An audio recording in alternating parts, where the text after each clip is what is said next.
Sir ప్రోగ్రామ్‌కి మిగిలున్నది 3 రోజులే. అయితే ఈ 3 రోజుల్లో ఎటువంటి విధంగా ముందుకు వెళ్తున్నారు? దీనికి సంబంధించి ఎటువంటి కార్యాచరణ చేస్తున్నారు? సుమారుగా 1 మంత్ పాటు ఈ యొక్క కార్యక్రమం అయితే జరుగుతూ ఉన్నది. చూస్తూ ఉంటే రాష్ట్ర వ్యాప్తంగా ప్రతి ఒక్క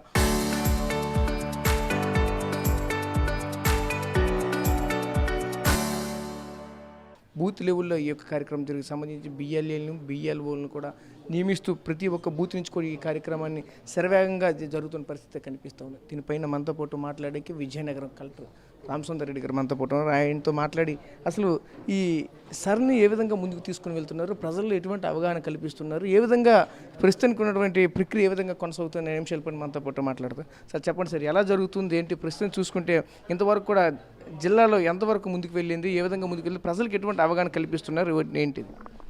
సో మనకు ఆల్మోస్ట్ ఈ సర్ ప్రక్రియలో మనకు ఆల్మోస్ట్ ఇప్పటి వరకు కూడా ప్రజల రెస్పాన్స్ చాలా బాగుందండి. ఆల్మోస్ట్ 85-86% ఇప్పటికీ 4 గంటల టైంకి మనకు డిజిటలైజేషన్ అయిపోయింది. అంటే ప్రజలు మళ్ళీ మనకు ఫామ్స్ సబ్మిట్ చేసి వాళ్ళ ఫోటోలతో సహా కలర్ ఫోటోలతో సహా ఇవ్వడం జరిగింది. ఇంకా మనకి ఒక 14% మనకు పెండింగ్ ఉంది. ఇందులో ఒక 7-8% మనకు నాన్ ట్రేసబుల్ అయినా కూడా ఇంకొక 6% దాకా మనం ఉంది. నెక్స్ట్ 3 డేస్లో మనం కంప్లీట్ చేస్తాం ఇవి కూడా. సో ఇక్కడ పర్టికులర్గా అర్బన్లో కొంచెం ప్రాబ్లం అవుతుంది. చాలామంది నాన్ ట్రేసబుల్ ఉంటున్నారు. సో వాళ్ళని ట్రేస్ చేయడం కోసము మొత్తం యంత్రాంగాన్ని అంతా కూడా ఇప్పుడు అదే డ్యూటీ మీద పెట్టడం జరిగింది. సో వీళ్ళందరినీ కూడా ట్రేస్ చేస్తాం. ఇది కాకుండా ఎవరైతే మేము ట్రేస్ చేయలేకపోతున్నామో మిమ్మల్ని, మీ ఓటు ఇంకా మీరు ఎస్ఐఆర్లు ఏమి ఇవ్వలేదు అనుకుంటే దయచేసి మీరు ఏ తహసీల్దార్ ఆఫీస్ కానీ, ఎంపీడీఓ ఆఫీస్ కానీ, బిఎల్ఓ కానీ, లేకపోతే ఈఆర్ఓ ఆఫీస్లో కానీ ఎక్కడ మీరు కాంటాక్ట్ చేసినా కూడా మీ ఓటు సంబంధించిన ఎన్యుమరేషన్ ఫామ్ తీసుకోవడం జరుగుతుంది. మీ ఓటును అలాగే ఉంచడం జరుగుతుంది. ఇది కాకపోయినా కూడా మీ ఓటు మిస్ అయిపోయిందని మీరు అనిపిస్తే మీరు మళ్ళీ మేము డ్రాఫ్ట్ రోల్ పబ్లిష్ చేసిన తర్వాత కూడా మీరు అబ్జెక్షన్ రైజ్ చేయొచ్చు. జరిగిన తప్పును మళ్ళీ అప్పుడు మనం రెక్టిఫై చేసుకోవచ్చు. మళ్ళీ ఓటును అలాగే ఇంక్లూడ్ చేయడం జరుగుతుంది. సో మీకు అవకాశం ఇవ్వకుండా తొలగించే ప్రసక్తే లేదు. ప్రతి ఎలిజిబుల్ ఓటును కూడా రిటైన్ చేయడమే మా ఉద్దేశం.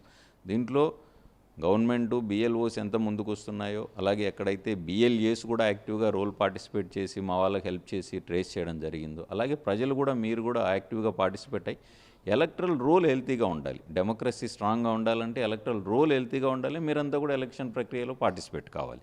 సో ఇందులో భాగంగా మీ రెస్పాన్సిబిలిటీ కూడా ఉంది కాబట్టి దయచేసి ఎవరిదైతే ఇంకా ఎన్యుమరేషన్ ఫామ్ ఇవ్వలేదో దయచేసి ముందుకు వచ్చి మీ ఎన్యుమరేషన్ ఫామ్ మా బిఎల్ఓకి కానీ ఈఆర్ఓకి కానీ, ఈఆర్ఓలు అంటే మన ఆర్డీఓస్, డిప్యూటీ కలెక్టర్ ఉంటారు, వాళ్ళ దగ్గర పోలేకపోయినా తహసీల్దార్ ఆఫీస్ కానీ, ఎంపీడీఓ ఆఫీస్లో కానీ ఎక్కడిచ్చినా కూడా మేము తీసుకోవడం జరుగుతుంది. ఏ ఫామ్ అక్కర్లేదు మాకు. ఫాము మీ ఫోటో, కలర్ ఫోటో ఉంటే సరిపోతుంది మాకు.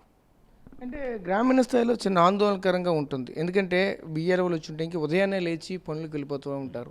సాయంత్రం వరకు కూడా ఎవరు లేనటువంటి పరిస్థితి. అక్కడ బిఎల్ఓ వెళ్ళినా బిఎల్ఏ వెళ్ళినా సరే ఎవరు కూడా సకాలంలో కావాల్సినటువంటి ఇన్ఫర్మేషన్ అందించడానికి పరిస్థితి. ఒకవైపు వామపక్షాలు కూడా డిమాండ్ చేస్తున్నాయి యాక్షన్ చేయమని. దీన్ని చూడాలి. సో ఎక్స్టెన్షన్ అనేది మన పరిధిలో లేదు. సో ఇట్ ఈస్ గవర్నమెంట్ ఇచ్చిన, మనకు ఎలక్షన్ కమిషన్ వారు ఇచ్చిన డేట్స్తోనే మనం ఫిక్స్ అయి ఉంటాం. ఎక్స్టెన్షన్ వస్తే వెళ్ళని కూడా రాకపోయినా కూడా మనం రెడీగా ఉన్నాం. మీరు చెప్పినట్టు గ్రామీణ ప్రాంతాల్లో నాకు ప్రాబ్లం లేదు. ఆల్మోస్ట్ 90% దాకా అయిపోయింది గ్రామీణ ప్రాంతాలు. అర్బన్లోనే మనకు ప్రాబ్లం ఉంది. సో గ్రామీణ ప్రాంతాల్లో ఉండే అడ్వాంటేజ్ ఏంటంటే ఈ వ్యక్తి ఎవరనేది మనందరికీ తెలుసు. సో ఆ వ్యక్తి నుంచి ఈ రోజు కాకపోయినా రేపైనా తీసుకున్నారు మా వాళ్ళు. సో గ్రామీణ ప్రాంతాల్లో ఆల్మోస్ట్ 90-92% అయిపోయింది. అర్బన్లోనే నాకు మేజర్గా ప్రాబ్లం ఉంది. ఉన్న అర్బన్ ఏరియాలో పర్టికులర్గా బొబ్బిలి, రాజాం, నెల్లిమర్ల అండ్ విజయనగరంలోనే ప్రాబ్లం ఉంది. సో ఇక్కడ కూడా మనం అడిషనల్ స్టాఫ్ ఇవ్వడం జరిగింది.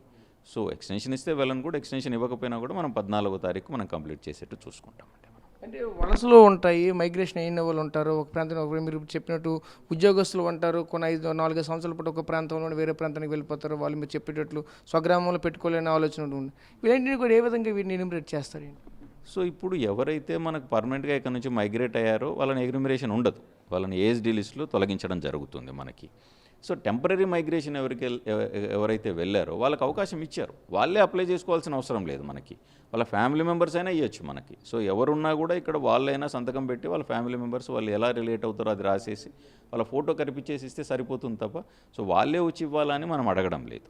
సో టెంపరీ మైగ్రేషన్ వెళ్ళిన వాళ్ళకి కూడా వాళ్ళ బంధువులు క్లియర్గా చెప్పడం జరిగింది. వాళ్ళ ఫోటో ఒకటి, మన కలర్ ఫోటో ఒకటి అడగడం జరిగింది. ఆ కలర్ ఫోటో ఒకటి మనకి ఇచ్చి ఆ ఫామ్ ఫిల్ చేసి బంధువు ఇచ్చినా కూడా మనం ఇంక్లూడ్ చేయడం జరుగుతుంది. సో ఈ మైగ్రేషన్ జరిగిన ప్లేసుల్లో ఎక్స్ట్రా మనం ఎఫర్ట్ పెట్టాము. అటువంటివన్నీ వచ్చాయి మనకు రూరల్లో పర్టికులర్గా. బట్ అర్బన్లోనే ప్రాబ్లం ఉంది కాబట్టి అడుగుతున్నాం మిమ్మల్ని అందరినీ, మళ్ళీ రిక్వెస్ట్ చేస్తున్నాం.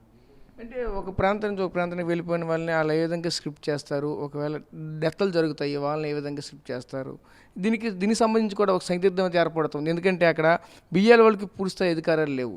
అక్కడ ఉన్నటువంటి మళ్ళీ బిఎల్ఏ వచ్చి ఇవ్వాలి, లేదంటే ఎవరైతే తన బంధువులు ఉన్నారో బంధువులు అక్కడ సంతకం చేస్తే తప్పకుండా జరగటం లేదు. దాని కారణంగా కూడా అక్కడ ఉన్నటువంటి మీరు చెప్పేటట్లు ఇంకా అక్కడ పూర్తి స్థాయిలో మీ పర్సంటేజ్ అనుకున్న స్థాయిలో రావట్లేదు. ఇది కూడా కారణం జరుగుతుంది. దీన్ని ఎలా చూడాలి?